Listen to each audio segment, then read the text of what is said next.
यहाँ तपाईँहरूको ताली पाउनलाई बोल्न लागेको होइन। यो एउटा मानिस मरेको छ, मरेको पनि के भन्दाखेरि जान बस्न सक्ने मान्छेलाई गाडीले खिचेर मारेको छ र मारेर यी यातायात माफियाले के भन्दैछन् भने क्षतिपूर्ति दिने, गाडी ब्याक गरेर मार्ने अनि यातायात माफियाले क्षतिपूर्ति दिने। आज त हाम्रो मेन कन्सन्ट्रेसन यो चिजहरू रोक्नलाई। यहाँ एउटा मान्छे मरेको कुराको होइन, भोलि अरू मान्छे पनि मर्न सक्छ। यहाँ एउटा मान्छे मरेको कुरा हेरी कि काल पल्क्यो भन्ने कुरा हो।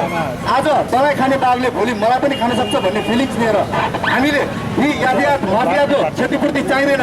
हामी जनता आफै नै जनताको लागि उभिन्छौँ सक्छौँ भनेर आज गौतम ताम्राकारको लागि हामीले आर्थिक सहयोग सङ्कलनको लागि यो कार्यक्रम मुख्य हाम्रो उद्देश्य गौतम ताम्राकारलाई सहयोग सङ्कलन गर्ने र यी यातायात माफियालाई चाहिँ हामीले केही शिक्षा दिने, यिनीहरूलाई सिकाउने र यो यातायात माफियालाई अब ठाउँ ठेगानमा ल्याउनलाई गरेको कार्यक्रम हो। र त्यसको लागि यहाँहरूले पनि आफूले सक्दो सहयोग गरिदिनु हुन म हार्दिक अनुरोध गर्दछु। हामीलाई यी माफियाको पैसा चाहिँदैन, यातायात माफियाको क्षतिपूर्ति हामीलाई चाहिँदैन। जनता हामी आफै सक्षम छौँ, आफै दिन्छौँ। तर खबरदार अबदेखि मान्छे मार्न चाहिँ पाइँदैन, मान्छे मार्न थुन्नै पर्छ भन्नलाई हो। अब एउटालाई चुन्यो भने पछिदेखि अरूले यस्तो दुस्साहस गर्ने आँट गर्दैन।